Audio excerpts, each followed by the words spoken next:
YouTube channel मैं हूं AK Kashyap और आज के इस वीडियो में हम लोग देखेंगे साइंस से रिलेटेड क्वेश्चन। और यहाँ पे अगर आप बिहार बीपीएससी थर्ड फेज शिक्षक बहाली से रिलेटेड है या बिहार सक्षमता से, जो बिहार सक्षमता का एग्जाम हो रहा है, अगर आप मेरे चैनल से जुड़े हुए होंगे तो अगर प्रीवियस वीडियो को आपने देखा होगा तो बहुत सारे क्वेश्चन आपको मैच किए होंगे। साथ ही बीपीएससी थर्ड पेज में जो जिन लोगों का प्लेलिस्ट कंप्लीट हो जाएगा, जो इस वीडियो में मैंने प्लेलिस्ट बना रखा है, कंप्लीट हो जाएगा, तो जीएस वाले पार्ट, जीके जीएस और जनरल स्टडीज़ वाले पार्ट में आपको कहीं भी कोई परेशानी नहीं होगा, चाहे वो पीआरटी में हो, 6 to 8 में, 9th 10th या 11th 12th में हो। और चलिए आज महत्वपूर्ण हम लोग यहाँ पे करेंगे 25 ऑब्जेक्टिव क्वेश्चन, जिसमें फिजिक्स और बायो दोनों को मिक्सअप किया गया है इस वीडियो में। निर्माण के प्रकार पर मिट्टी का अध्ययन किसमें किया जाता है? तो मिट्टी का अध्ययन करते हैं पेडोलॉजी में। मिट्टी का अध्ययन किया जाता है किसमें? पेडोलॉजी में। ध्यान रखिएगा, महत्वपूर्ण क्वेश्चन है। मिट्टी के निर्माण, मिट्टी के संरक्षण या मिट्टी के प्रकार से संबंधित जो भी अध्ययन है वह किसमें किया जाता है? पेडोलॉजी में। निम्नलिखित में से कौन सा एक सही सम्मिलित नहीं है? फूलों की खेती फ्लोरिकल्चर, फसलों की खेती एग्रोनॉमी, सब्जियों की खेती हॉर्टिकल्चर और फलों की खेती पोमोलॉजी। इसमें जो सम्मिलित नहीं है वह फसलों की खेती एग्रोनॉमी, सब्जियों की खेती से हॉर्टिकल्चर का संबंध नहीं होगा। ठीक है, ये इसका सही गलत आंसर होगा, बाकी तीनों इसके मैच है। आगे देखिए, यहाँ पे पृथ्वी की उत्पत्ति का अनुमान था कितने वर्ष पूर्व हुआ है? तो पृथ्वी की उत्पत्ति का अनुमान 4.6 अरब वर्ष पूर्व, 7.5 करोड़ वर्ष पूर्व, 8.5 करोड़ वर्ष पूर्व, 9.4 करोड़ वर्ष पूर्व। ये बीपीएससी में क्वेश्चन पूछा भी है। इसका आंसर सही आंसर होगा 4.6 अरब वर्ष पूर्व पृथ्वी का उत्पत्ति का अनुमान लगाया गया है, 4.6 अरब वर्ष पूर्व। विकास परिकल्पना पर पहला तर्क सिद्धांत किस वैज्ञानिक ने दिया था? लैमार्क, चार्ल्स डार्विन, डीब्रिज, डाल्टन। तो इसका सही आंसर होगा ऑप्शन नंबर ए, लैमार्क ने। विकास परिकल्पना पर जो पहला तर्क दिया था वह किसने दिया था? लैमार्क ने। ठीक है, चलिए नेक्स्ट देखिए, आगे देखिए। यहाँ पे लैमार्क ने अपनी पुस्तक, लैमार्क की पुस्तक क्या है, उसका नाम क्या है? Philosophy zoology. लैमार्क की पुस्तक का नाम है फिलॉसफी जूलॉजी। इसमें इसने विकास की परिकल्पना का पहला तर्क सिद्धांत दिया था, जिसमें कहा गया कि अधिक प्रयोग किए जाने वाले अंग, चाहे वो किसी भी जीव का अंग हो, जो अधिक प्रयोग किया जाएगा वह ज़्यादा सुविकसित होगा। कम प्रयोग किए जाने वाले अंग धीरे धीरे क्या हो जाते हैं? कम या लुप्त हो जाते हैं। जैसे सांपों का पैर की कोई आवश्यकता नहीं है लैमार्क के सिद्धांत के अनुसार।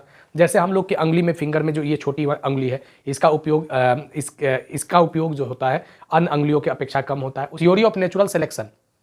थ्योरी ऑफ नेचुरल सिलेक्शन किसे कहते हैं? लैमार्क के सिद्धांत को, डार्विनवाद के सिद्धांत को, जैव विकास के सिद्धांत को या उत्परिवर्तन के सिद्धांत को? तो थ्योरी ऑफ नेचुरल सिलेक्शन कहते हैं जैव विकास के सिद्धांत को थ्योरी ऑफ नेचुरल सिलेक्शन कहते हैं।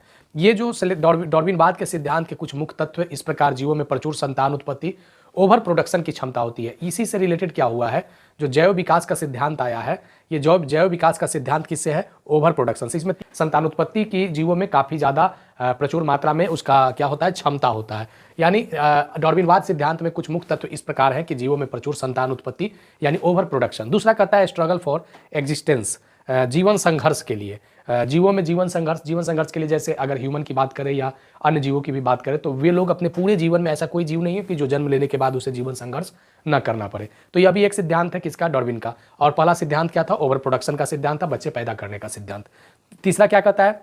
वेरिएशन एंड देयर इनहेरिटेंस, विभिन्नता और उसकी वंशागति। तो डार्विनवाद के विकास सिद्धांत से योग। आगे देखिए, डायनासोर एक विशालकाय सरीसृप था, रेप्टाइल्स था, जिसका अस्तित्व पाया गया है मेसोजोइक महाकल्प में, दसोनोजोइक युग में, पेलियोशिन युग में, इयोशिन युग में। इसका सही आंसर होगा डायनासोर जो था ये मेसोजोइक महाकल्प में था। ध्यान रखिएगा, VVI क्वेश्चन है ये, मेसोजोइक कल्प में बीपीएससी में प्रीवियस में भी एक क्वेश्चन पूछा है। 7 नंबर देखिए, द पुस्तक the origin of the species किसने लिखा था? Linnaeus, Lamarck, Mendel, Darwin. इसका सही आंसर होगा ऑप्शन नंबर डी, डार्विन ने इसे लिखा।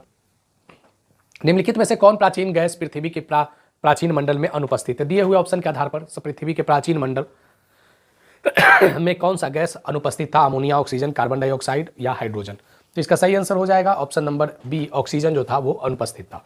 ठीक है, ऑक्सीजन जो था वो क्या था? अनुपस्थित था। पृथ्वी पर सबसे पुराना जीव कौन सा है? कवक, अमीबा, युगलिना, नील हरित शैवाल, ब्लू ग्रीन एल्गी।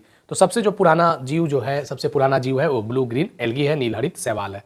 10 नंबर देखिए कि लैंगिक जनन प्राकृतिक और आधुनिक मनुष्य के हाल के पूर्वज है। लैंगिक जनक प्राकृतिक और आधुनिक मनुष्य के हाल के पूर्वज है, वह मनुष्य क्या कहलाते थे? जावा मनुष्य, क्रोमोगेनॉन मनुष्य, निएंडरथल, इनमें से कोई नहीं।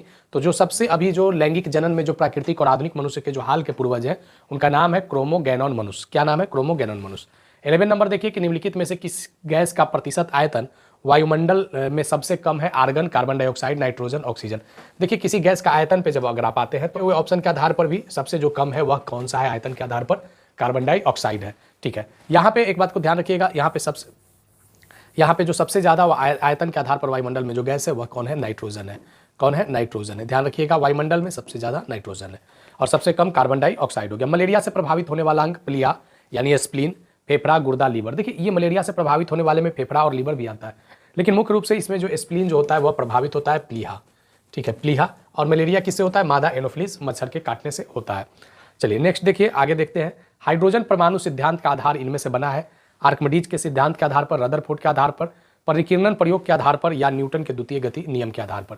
हाइड्रोजन परमाणु सिद्धांत का जो आधार बना है, हाइड्रोजन परमाणु सिद्धांत का जो आधार बना है वह आधार जो है वह आर्किमिडीज के वह आधार जो है वह रदरफोर्ड के अल्फा कण के आधार पर यह हाइड्रोजन के परमाणु सिद्धांत बने हैं। चलिए देखिए ध्यान रखिएगा इसको, रदरफोर्ड की इससे एक और क्वेश्चन है इसलिए उसमें हम लोग देख लेंगे।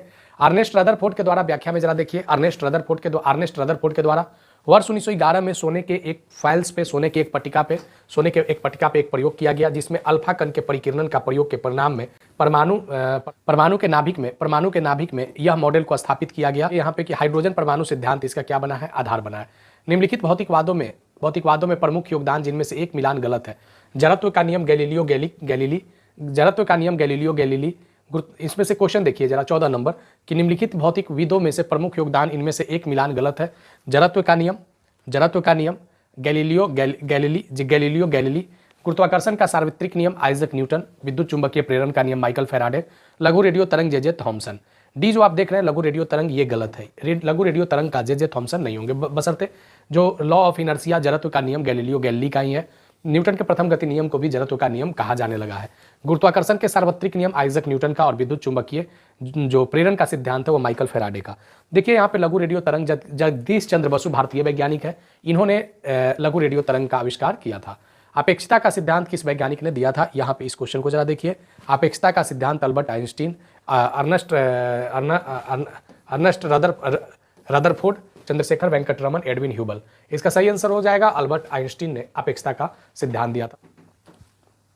चलिए नेक्स्ट देखिए यहाँ पे पराश्रव्य तरंगों को परावर्तन का सिद्धांत किस प्रौद्योगिकी से संबंधित है। पराश्रव्य यानी अल्ट्रासोनिक वेव का परावर्तन का सिद्धांत, अल्ट्रासोनिक वेव के परावर्तन का सिद्धांत किस प्रौद्योगिकी से संबंधित है। सोनार, वायुयान, लेजर, बोस आइंस्टीन सिद्धांत। इसका सही आंसर हो जाएगा ऑप्शन नंबर ए, सोनार के सिद्धांत से। किस सिद्धांत से, सोनार के सिद्धांत से। जो अल्ट्रासोनिक वेव जो काम करता है वह सोनार यानी जो एक समुद्र के अंदर जो समुद्र के अंदर एक अन्वेषण से रिलेटेड ये है पराश्रव्य तरंग, जिसमें सोनार तकनीक के माध्यम से समुद्र के अंदर की एक्टिविटी जो भी उसमें अगर कुछ खोजना है, ढूंढना है, अन्वेषण करना है तो उसमें सोनार का उपयोग किया जाता है। चलिए देखिए यहाँ पे कि निम्नलिखित में से अल्बर्ट आइंस्टीन के सिद्धांत नहीं है, तो अल्बर्ट आइंस्टीन का सिद्धांत कौन है। प्रकाश क्वांटा, ब्राउनी गति का सिद्धांत, अपेक्षता का सिद्धांत, दुर्बल तथा विद्युतीय चुंबकीय विकिरण। देखिए अल्बर्ट आइंस्टीन का सिद्धांत में प्रकाश क्वांटा भी था, ब्राउनी गति का नियम भी था, अपेक्षता का भी सिद्धांत था। ये जो डी आप देख रहे हैं दुर्बल तथा विद्युतीय चुंबकीय विकिरण, ये नहीं था। चलिए देखिए आगे यहाँ पे प्रकाश क्वांटा सिद्धांत जिसे अब फोटोन कहा जाता है, ये भी किससे संबंधित है, आइंस्टीन से संबंधित है। इनमें से कौन सा बल आकर्षित अथवा प्रतिकर्षित भी होता है। गुरुत्वाकर्षण बल, विद्युत चुंबकीय बल, नाभिकीय बल, दुर्बल नाभिकीय बल। देखिए गुरुत्वाकर्षण बल में आकर्षण होता है, प्रतिकर्षण नहीं होता है। गुरुत्वाकर्षण बल में आकर्षण और आकर्षण प्रतिकर्षण जो होता है वह विद्युतीय चुंबकीय बल में होता है। ठीक है, आगे देखिए 19 नंबर देखिए कि न्यूट्रिनो किसे कहते हैं। अगली बार से दुर्बल नाभिकीय में बीटा 6 कब प्रकट होता है। बीटा 6 में नाभिक एक इलेक्ट्रॉन तथा एक अनावेशित कण के रूप में प्रकट होता है। दुर्बल नाभिकीय बल गुरुत्वाकर्षण बल से उससे उत्पन्न होने वाले दुर्बल नाभिकीय बल एक आवेशित कण से इलेक्ट्रॉन के साथ उत्सर्जित एक नवीन कण। देखिए इलेक्ट्रॉन के साथ जो न्यूट्रिनो कहते हैं, इलेक्ट्रॉन के साथ जो एक उत्सर्जित एक नवीन कण है उसे क्या कहते हैं, न्यूट्रिनो कहते हैं। देखिए आगे क्वेश्चन, प्रकाश विद्युत चुंबकीय तरंगों को किसने परिभाषित किया था। महत्वपूर्ण क्वेश्चन है ये, बीपीएससी के एग्जाम में ये सब क्वेश्चन पूछे भी गए हैं। प्रकाश विद्युतीय चुंबकत्व को मैक्सवेल ने परिभाषित किया था। किसने, मैक्सवेल ने। ध्यान रखिएगा मैक्सवेल ने। नेक्स्ट देखिए यहाँ पे 21 नंबर, आवेश का मात्रक क्या है, तो आवेश का मात्रक कूलाम है। आवेश का मात्रक क्या है, कूलाम है। आवेश का मात्रक क्या है, कूलाम है। ठीक है, चलिए आगे देखिए यहाँ पे 22 नंबर, भारतीय विज्ञान संस्थान कहाँ अवस्थित है। ठीक है, भारतीय विज्ञान संस्थान अवस्थित है बेंगलुरु में। कहाँ पे, बेंगलुरु में। चलिए नेक्स्ट यहाँ पे 25 क्वेश्चन हम लोग करेंगे। 23 नंबर देखते हैं, बेग का एसआई मात्रक क्या है, तो बेग का एसआई मात्रक है मीटर प्रति सेकंड। ध्यान रखिएगा बेग वेलोसिटी है, सदिश राशि है, वेक्टर है ये, तो ध्यान रखिएगा मीटर प्रति सेकंड। नेक्स्ट क्वेश्चन देखिए 24 नंबर यहाँ पे, एंजाइम लाइपेज का स्रोत क्या है? गुर्दा, यकृत, अग्नाशय। तो लाइपेज जो है वह रिलीज होता है पेनक्रियाज से, अग्नाशय से। कहाँ से? अग्नाशय से। 25 देखिए, मांसपेशियों में ऊर्जा जमा होता है, मसल्स में जो एनर्जी जमा होता है कार्बोहाइड्रेट के रूप में, वसा के रूप में, प्रोटीन के रूप में, ग्लाइकोजेन के रूप में। तो देखिए यहाँ पे क्वेश्चन पूछा भी था क्षमता में कि क्विक एनर्जी के लिए कौन सा चाहिए खाद्य पदार्थ में। तो हमने बहुत बार ये क्वेश्चन को करवाया भी था। हमने एक बात बताया था कि क्विक एनर्जी के लिए कार्बोहाइड्रेट की जरूरत है, मसल्स बिल्डअप के लिए प्रोटीन की जरूरत है, डाइजेस्टिव के लिए विटामिन की जरूरत है। ठीक है, तो ये सब जो हमारे सप्लीमेंट होते हैं तो यहाँ से क्वेश्चन पूछते हैं, तो ध्यान रखिएगा मसल्स में जो ऊर्जा जमा होता है वह किस रूप में होता है? ग्लाइकोजेन के रूप में होता है। 25 महत्वपूर्ण क्वेश्चन तो किए ही हम लोग। और साथ ही एक बात को मैं फिर से रिपीट कर रहा हूँ कि आप मेरे इस चैनल के प्लेलिस्ट में आप जरूर जाइए। अगर आपको क्वेश्चन वहाँ पे प्रैक्टिस में लाते हैं तो आपको बेशक ये एकदम आप मान कर चलिए कि बहुत सारा आपको एग्जामिनेशन हॉल में आपको हेल्प मिलेगा, चाहे वो बीपीएससी से 17वीं का परीक्षा हो प्रारंभिक, या आपके आने वाले जो 3rd फेज शिक्षक बहाली जो मार्च में होगा, और बिहार सक्षमता जो भी कंटिन्यू चल रहा है। तो बिल्कुल मिस ना करें। आपने अगर अभी तक सब्सक्राइब नहीं किया तो सब्सक्राइब जरूर कर लीजिएगा। मिलेंगे नेक्स्ट टॉपिक नेक्स्ट वीडियो में। धन्यवाद।